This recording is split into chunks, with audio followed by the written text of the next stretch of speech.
अकाली नेता विक्रम मजीठिया की बड़ी मुश्किलें। एसटीएफ रिपोर्ट के आधार पर ड्रग्स केस में एफआईआर दर्ज, किसी भी समय हो सकती है गिरफ्तारी। डीजीपी सिद्धार्थ चट्टोपाध्याय के निर्देशों पर दर्ज हुई एफआईआर।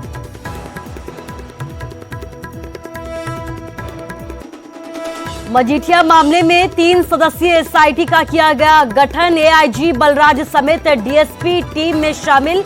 कॉल डिटेल के साथ साथ बाहरी कनेक्शन की भी होगी जांच। डीएपी की किल्लत को लेकर हरियाणा विधानसभा में बरपा हंगामा। सदन के अंदर किरण चौधरी और कृषि मंत्री के बीच हुई तीखी बहस। भूपेंद्र हुड्डा और जगबीर मलिक ने घेराबंदी में नहीं छोड़ी कोई कसर। राम रहीम की याचिका पर पंजाब सरकार को नोटिस। बेअदबी मामले में सीबीआई से जांच वापस लेने के सरकार के फैसले को डेरा प्रमुख ने दी चुनौती। एसआईटी की जांच को बताया राजनीति से प्रेरित। पीएम के मंडी दौरे से पहले रैली को सफल बनाने पालमपुर पहुंचे मुख्यमंत्री जयराम ठाकुर। पार्टी पदाधिकारियों और विधायकों के साथ की बैठक। ऐतिहासिक रैली को सफल बनाने की रणनीति। हिमाचल यूनिवर्सिटी में भिड़े 2 छात्र गुट। खूनी झड़प में 2 छात्र हुए घायल। कैंपस में तनाव का माहौल। भारी पुलिस बल किया गया तैनात।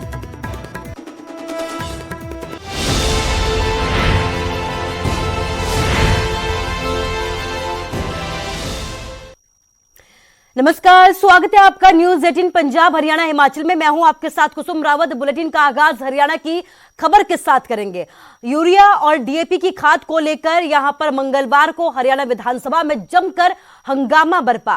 कांग्रेस विधायक किरण चौधरी और कृषि मंत्री जेपी दलाल आपस में भिड़ते हुए नजर आए। कृषि मंत्री जहां प्रदेश में यूरिया की कोई कमी नहीं होने के दावे पर अड़े रहे, तो वहीं पूर्व मुख्यमंत्री भूपेंद्र सिंह हुड्डा और जगबीर मलिक ने घेराबंदी में किसी भी तरीके की कोई कसर यहां पर नहीं छोड़ी। इनेलो विधायक अभय चौटाला ने भी सोसाइटियों में खाद की कालाबाजारी और किसानों को जबरन कीटनाशक देने के आरोप सरकार पर जड़े। वहीं सत्र में शून्यकाल शुरू होते ही एमएसपी की गारंटी का कानून बनाने को लेकर भी कांग्रेस ने जोरदार तरीके से हंगामा किया। कांग्रेस विधायक एमएसपी का कानून बनाने को लेकर दिए गए ध्यानाकर्षण प्रस्ताव के खारिज होने के बाद से खफा थे। वे इस मुद्दे पर सदन में चर्चा चाहते थे और ऐसा नहीं होने पर उन्होंने यहां से वॉकआउट कर दिया। सदन का समय बचाने 4 और 5 ऑफ पीएलपीए पर उनका काम है बराबर विपक्ष का, मतलब कोई रीजन की बात नहीं होती। अब हमने वो ध्यानाकर्षण प्रस्ताव लाए, उस पर चर्चा करें, सरकार जवाब देगी। सरकार का जवाब तो सुनना चाहिए। कल ऐसे जब वो हरियाणा पब्लिक सर्विस कमीशन का मामला था, हमारे सीएम साहब ने बहुत बढ़िया तरीके से कहा, तब सारे निकल जाते हैं। जब हम जवाब देते हैं तो वॉकआउट कर जाते हैं। तो मैं नहीं मानता कि वो कोई बात को सीरियसली लेते हो। एनपीके हमने पहले से 5 गुणी दिए है और पूरे प्रदेश में इसकी डीएपी की शुरू में लाइनें लगी थी, लेकिन अब कोई कमी नहीं है, रही भी नहीं। पिछले 1 महीने से डीएपी कोई खरीद नहीं रहा। उसके बाद ज़रूरत पड़ती है यूरिया की हमने जो है उपलब्धता के बारे में किसानों को कहा कि कोई दिक्कत नहीं होगी। एक ज़रूर है कि हर रोज़ अलग अलग 10, 12, 15 कंपनियां हैं। कोई भारत सरकार की जैसे है, इफ्को है, क्रिप्को है, और इस तरह की 2-3 कंपनियां हैं। और प्राइवेट कंपनियां भी 7-8 प्राइवेट कंपनियां जो अपने डीलर और सब डीलर का नेटवर्क है, वो खाद उन्हीं को देती। बात राम रहीम की करेंगे। राम रहीम की याचिका पर पंजाब सरकार को नोटिस जारी किया गया है। आपको बता दें कि बेअदबी के मामले की जांच कर रही एसआईटी पर सवाल उठाए हुए हैं कि एसआईटी की जांच राजनीति से प्रेरित है। जनवरी में याचिका पर सुनवाई होगी। याचिका में यह कहा गया है कि जब सीबीआई जांच सही दिशा में थी तो एसआईटी को जांच नहीं दी जानी चाहिए थी। इसके अलावा वकील महेंद्र सिंह जोशी की याचिका पर भी सरकार को नोटिस जारी किया गया। जोशी ने अपनी याचिका में ये मांग की थी कि एसआईटी को ये कहा जाए कि अपनी जांच तय समय पर पूरी करे।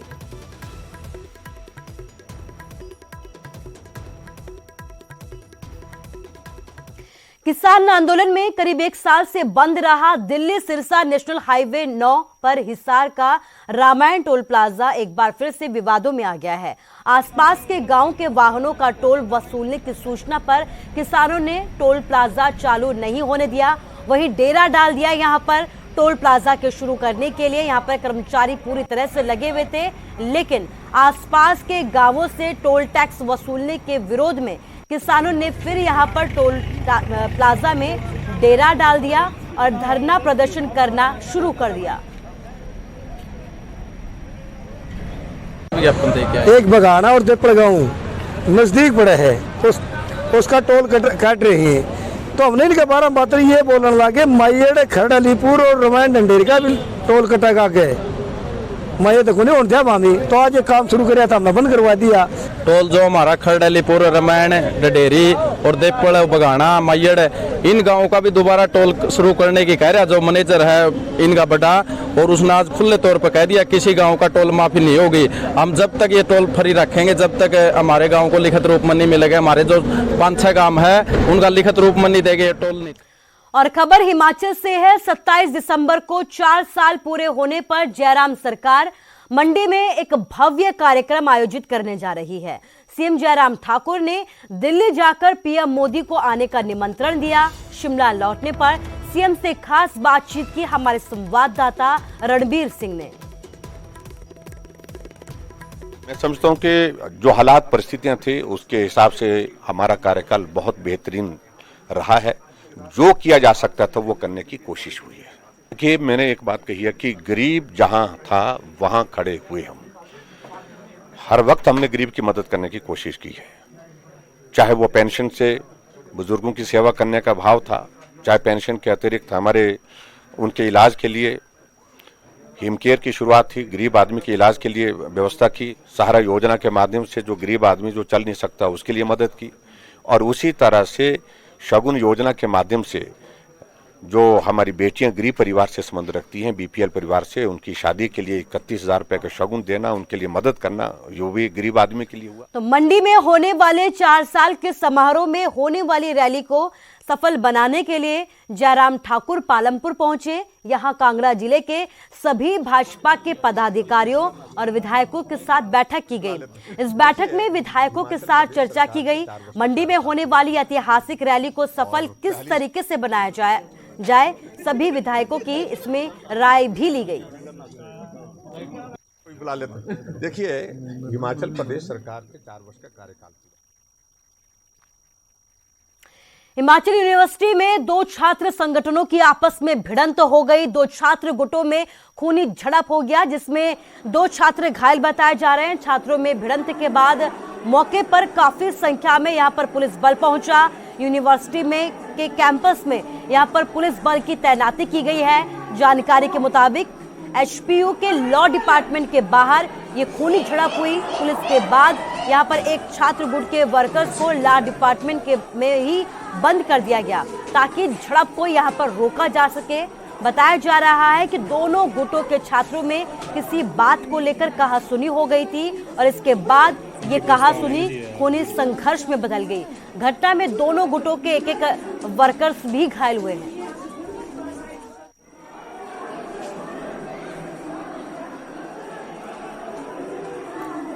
तो तस्वीरें आपको दिखा रहे हैं, शिमला की ये तस्वीरें आप देख सकते हैं कि किस तरीके से कैंपस का माहौल बिगड़ता हुआ नजर आ रहा है। 2 छात्र गुट जो है यहाँ पर आपस में भिड़ गए और आप देख सकते हैं तस्वीरों के जरिए कि कैसे इन छात्र गुटों के बीच यहाँ पर लात घूसे भी चले हैं। तस्वीरें आपके सामने एचपीयू की तस्वीरें हैं, लॉ डिपार्टमेंट के बाहर की ये तस्वीरें हैं। यहाँ पर छात्र पढ़ाई के लिए पहुंचे थे, लेकिन किसी बात को लेकर इनकी आपस में कहासुनी हो जाती है और धीरे धीरे ये इस कदर बढ़ जाती है कि आपस में ही इनके लात घूसे चलने लगते हैं।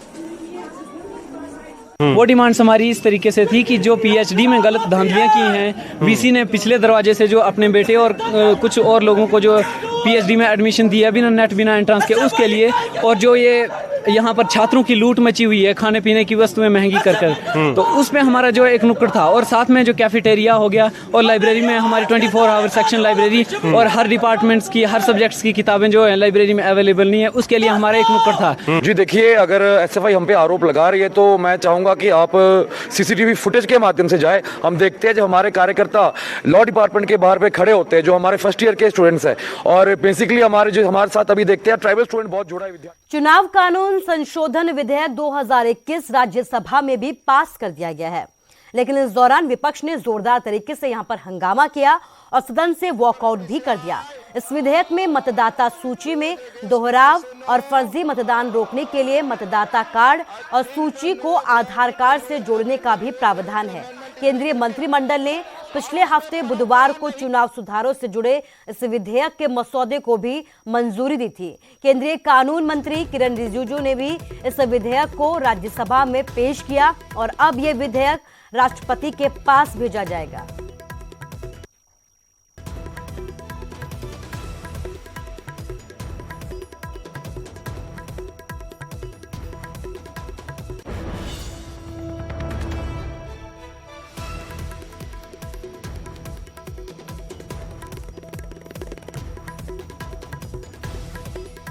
लेकिन देश समझ गया है ये इलेक्शन रिफॉर्म्स बिल कितना जरूरी है।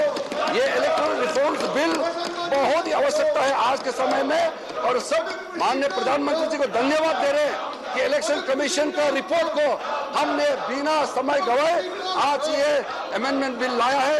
मैं आपके माध्यम से अनुरोध करता हूँ इतना अच्छा बिल, क्रांतिकारी बिल को सब समर्थन करें और सर्वसम्मति से इस सदन से पास किया जाए।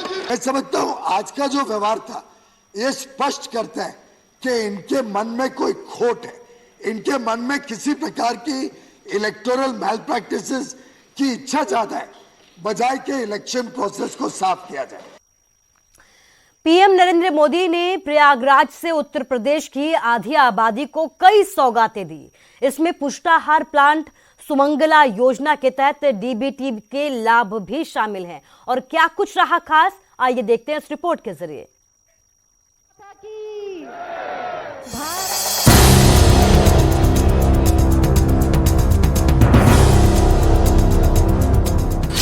महिला सशक्तिकरण सिर्फ बात नहीं, आज इन महिलाओं के हाथों में बैंकिंग की, डिजिटल बैंकिंग की ताकत आ गई है।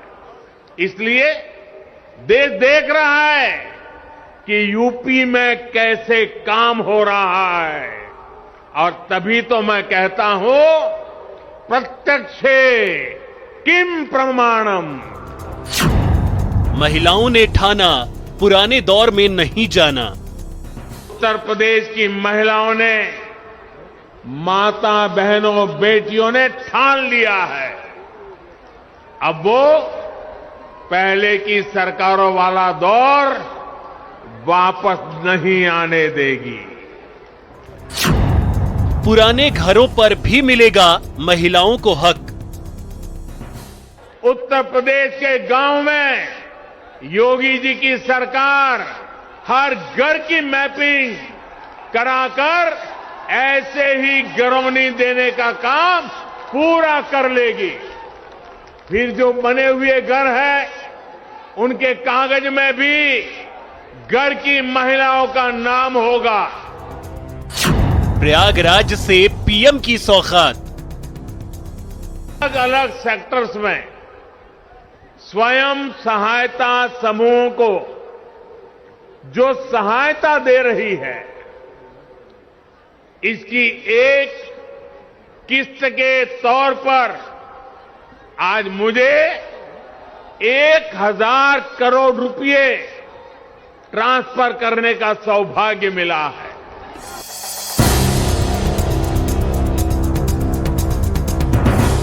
उत्तर प्रदेश के प्रयागराज में पीएम मोदी ने मोदी योगी सरकार की उपलब्धियां गिनाई। पीएम मोदी ने बताया कि यूपी में गुंडाराज खत्म करने के साथ योगी सरकार ने महिला सशक्तिकरण पर सिर्फ बात नहीं, काम भी किया है। स्वयं सहायता समूहों के बैंक खातों में 1000 करोड़ रुपए की पहली किस्त जारी की। इस किस्त का लाभ 16 लाख से ज्यादा महिलाओं को मिलेगा। सुमंगला योजना के 1,01,000 लाभार्थियों को 20 करोड़ से अधिक की राशि दी। 202 पुष्टाहार यूनिट का शिलान्यास किया, जिन्हें महिलाएं चलाएंगी।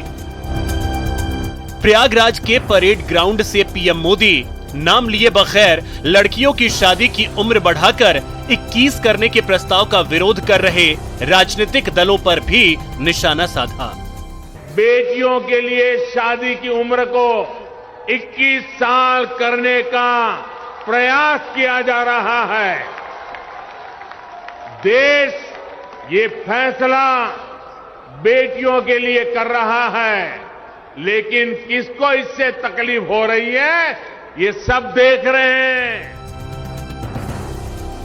उत्तर प्रदेश में अगले साल विधानसभा चुनाव होने हैं और बीजेपी की नजर अब उन साइलेंट वोटर्स पर है जिन्होंने बिहार विधानसभा चुनाव में एनडीए की वापसी का रास्ता मजबूत किया था।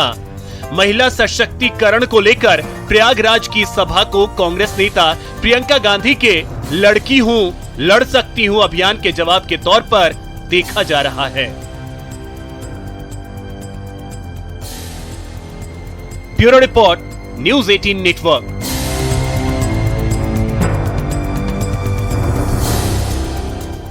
और अब बात अंडर 19 वर्ल्ड कप की करेंगे। 4 बार की वर्ल्ड चैंपियन टीम इंडिया 5वीं बार भी खिताब जीतने के इरादे से मैदान में उतरेगी।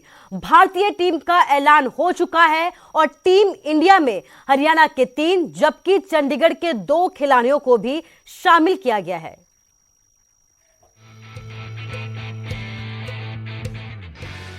अंडर 19 वर्ल्ड कप के लिए टीम इंडिया का ऐलान हो चुका है। दिल्ली के बल्लेबाज यश ढूल को टीम का कप्तान बनाया गया है, जबकि आंध्र प्रदेश के एसके रशीद को उप कप्तान बनाया गया है। वहीं टीम में हरियाणा के भी 3 खिलाड़ियों को चुना गया है। इनमें निशांत सिंधु, दिनेश बाना और गर्व शांगवान शामिल हैं, जबकि टीम में चंडीगढ़ के भी 2 खिलाड़ियों को चुना गया है। ये खिलाड़ी हैं राज अंगद बावा और हरनूर सिंह। भारत 4 बार अंडर 19 वर्ल्ड कप का चैंपियन रह चुका है। 2000, साल 2008, 2012 और साल 2018 में टीम इंडिया ने अंडर 19 वर्ल्ड कप जीता है। यही नहीं, 2016 और 2020 में भारत उप विजेता रह चुका है। अगले साल 14 जनवरी से वेस्टइंडीज में अंडर 19 वर्ल्ड कप का आगाज हो रहा है। भारत को ग्रुप बी में दक्षिण अफ्रीका, आयरलैंड और युगांडा के साथ रखा गया है। 15 जनवरी को दक्षिण अफ्रीका, 19 जनवरी को आयरलैंड, जबकि 22 जनवरी को युगांडा के साथ टीम इंडिया का मुकाबला है। भारत सबसे सफल टीम है जिसने सबसे ज्यादा 4 बार अंडर 19 वर्ल्ड कप का खिताब जीता है और इस बार भी युवाओं से वर्ल्ड कप की उम्मीद है। Bureau report, news 18। और अब खबर हिमाचल के मनाली से है। मनाली में 2 से 6 जनवरी तक राष्ट्रीय स्तरीय विंटर कार्निवाल मनाया जाएगा, जिसे लेकर तैयारियां शुरू हो गई हैं। बस अब कुछ ही दिन बाकी रह गए हैं। ऐसे में मनाली प्रशासन ने अपनी तैयारी शुरू कर दी है। कार्निवाल की तैयारियों में यहां पर प्रशासन जुट गया है। मनाली विंटर कार्निवाल में जहां अलग अलग राज्यों की संस्कृति देखने को मिलेगी, वहीं माइनस तापमान में होने वाली विंटर क्वीन प्रतियोगिता भी आकर्षण का केंद्र रहेगी। कार्निवाल को लेकर सफल आयोजन के लिए उप समितियों का भी यहां पर गठन किया गया है। तो हिमाचल की वादियों के बीच, मनाली की खूबसूरत के बीच ये कार्निवाल बेहद ही खास रहने वाला है। हर बार ये खास रहता है, लेकिन इस बार जो है विशेष तैयारी इस कार्निवाल को लेकर की जा रही है, जिसका आयोजन 2 से 6 जनवरी तक किया जाएगा। और इसमें एक खास बात यह है कि इस कार्निवाल का जो मुख्य आकर्षण का केंद्र होता है वो है विंटर क्वीन प्रतियोगिता, जिसमें बेहद ही खूबसूरत चेहरे आपको दिखाई देंगे। और इस प्रतियोगिता में भाग लेने के लिए पूरे देश की सुंदरियां यहां पर पहुंचती हैं।